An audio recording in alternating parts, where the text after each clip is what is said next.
Маусым айында мен өзіме мақсат қойған болатын. Жаздың соңына дейін 15 видео түсірем деп, бірақ қазір қыркүйектің соңы болды, мақсатыма енді ғана жетіп отырмын. Бұл 15-ші видео болмақ. Бұл жаздың қорытындысы болады. Қыркүйектің соңында жазда не істелінді, не істелінбеді, қандай мақсаттарға қол жеткізілді деген қысқа видео болмақ. Жаздың шолуы. 15-ші видео кешік болсын, өз мақсатыма жеттім. Осы жерден өзіме бір сабақ алдым. Әрдайым екінші под мақсат болу керек екен. Мысалы, егер мен 15 видео түсіре алмай қалсам, не істеймін жаздың соңына дейін? Одан кейінгі мақсатым қандай? Мендегі екінші мақсат ол қыркүйектің соңына дейін үлгеру болды. Бұл маған қалай көмектесті екінші под мақсат қою? Егер де менде екінші мақсат болмаса, қыркүйектің соңына дейін үлгеру деген сияқты.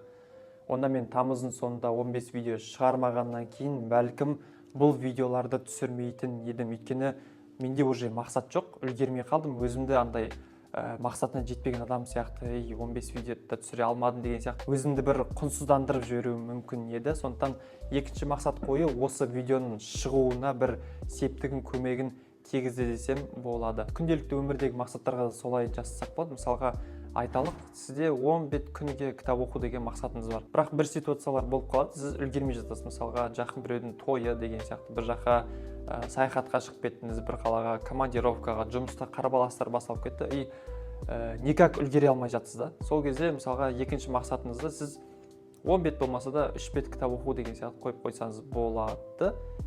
Неге? Өйткені ол сізге күнделікті режиміңізді бұзбауға көмектеседі. Хотя бір 3 бет кітап оқыдым деген сияқты өзіңізді жақсы сезінуге бір көмегін тигізеді. Мен де өзіме осылай екінші шанс беру арқылы мақсатыма кешік болсын жеттім. Как говорится, ештен кеш жақсы. Жаздан екінші сабақ алған дүние бұл бастау. Маңызды емес, қашан, қалай, қандай форматта. Қанша уақыт бойы сенің санаңа маза бермей, сені жегідей жеп жүрген бір дүние болса, осыны істеу керек деген маңыздысы бастап кету. Мен де алдым и просто түсіріп бастап кеттім видеоларды YouTube-ға. Бірақ олардың барлығы, мысалы, осыған дейін 14 видео шықса, барлығы күшті болды деп айта алмаймын. Біреусінде дауыс онша емес, біреусінде бояуы, біреусінде контентті әлі дамыту керек деген сияқты. Осындай дамыту керек дүниелер әлі де көп. Бірақ мен оларға мән бермедім. Максимайзер, перфекционизм деген дүниелердің барлығын алып тастауға тырыстым және жай ғана түсіре бердім. Как говорится, көш жүре келе түзеледі. Соның бірі жазда алғашқы рет подкаст түсіріп көрдім. Айбол деген ағаймен, ол кісі марафон жүргізуші және біраз салмақ тастаған кісі. Осы жерден көрсеңіздер болады видеосын. Бірақ маңыздысы ол емес, маңыздысы менде бірінші опыт болғаны подкаст түсіру бойынша. Ол жерде сұрақтар дұрыс қойылмаған болуы мүмкін, подкасттың структурасы дұрыс болмаған болуы мүмкін, немесе жарық бойынша, дауыс бойынша бір олқылықтар болған шығар. Бірақ та бағана айтқандай бәрі бірден болып кетпейді. Бәлкім 10-шы подкастымда бір күшті видео шығып қалатын шығар. Сізге де бірден нәтиже күтудің қажет жоқ. Бірінші рет жимға барып бірден денеңіз күшті болып кетпейді, немесе ағылшынды бір күнде үйреніп алып, ағылшынша сайрап кетті деген сияқты домбыраның құлағында бір күнде ойнап кету мүмкін емес. Жетістікке табандылық және уақыт керек, как говорится, тама-тама көл болар. Жазда орын алған келесі дүние 4 жігіт болып Атыраудан көлікпен Грузияға саяхаттап келдік. Бұны неге айтып отырмын? Тағы бір күшті опыт болды. Бірінші рет саяхаттан влог түсіріп көрдік және YouTube-ға салып қойдым. Қалай болған білмеймін, енді өзіме өте қатты өтіп кетті, өте қатты ұнады. Нан и колбаса жолдың бойында жеп алдық қазір. Завтрак болды былай айтқан кезде. Открываю двери без ключа. Оператормен машинаны түсіріп алдық та бітті штраф жинап. Налетели как саранча. Дрон ұшыру рәсімі әрбір.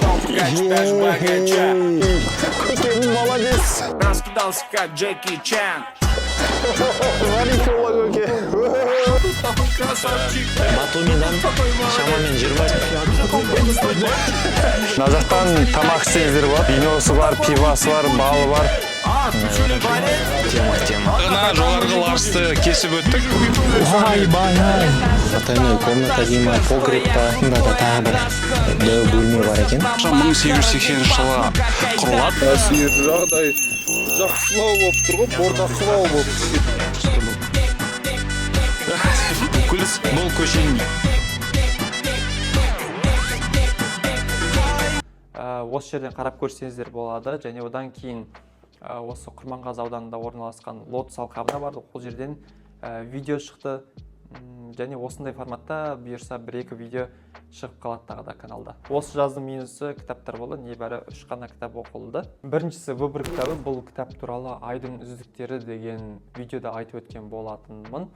Қысқа ғана айтып өтсем, Холокосттан аман қалған әйел туралы өзінің Холокостта қалай қиналғаны және Холокосттан аман қалып, одан кейін не істеген туралы жазады. Өмірді қалай өткізу керек және де әркімнің өз таңдауы бар екенін айтады осы кітабында. Қысқаша керемет кітап. Оқып болғаннан кейін Освенцимға, яғни Холокост орын алған жерге барғыңыз келіп кетеді, өз көзіңізбен көргіңіз келіп кетеді. Екіншісі Brave New World деген Хакслидің кітабы. Бұл кітап енді негізінде күшті кітап деп айтады көбісі адамдардың, бірақ та маған жеке өзімнің пікірім қатты ұнамады. Үшіншісі Ақша психологиясы деген кітап. Бұл кітап туралы бөлек видео шығады арнада бұйырса.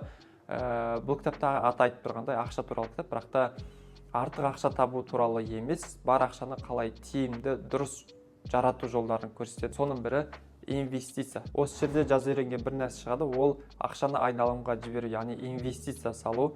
Бұл туралы жаңа кітап оқыдым, одан кейін неше түрлі блогерлерді көріп бастадым, YouTube'дан біраз видео ақтарып тастадым деген сияқты. Сөйтіп инвестицияға ақша салып бастадым, акциялар сатып алдым деген сияқты. Енді бұл темаға алғашқы рет, бірінші рет кіріп жатырмыз. Түсінген инвестицияны үйреніп салуды бастауға ең дұрыс уақыт кеше болған, одан кейінгісі бүгін.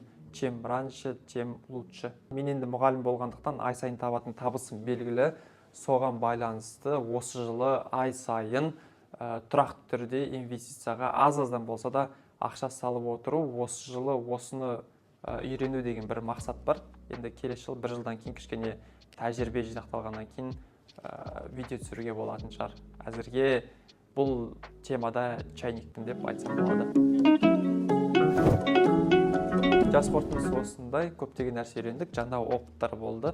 Енді бұйырса тағы бір 3 айлық марафон, жаңа жылға дейін, тағы да жазға дейін 15 видео түсірсек, жаңа жылға дейін дәл солай видео түсіру марафоны болады YouTube-ға. Сосын жаңа жылда тағы бір осындай қорытынды видео шығып қалар. Арнаға жазып қойыңыздар, лайк, комментарий ұмытпаймыз. Сау, саламат.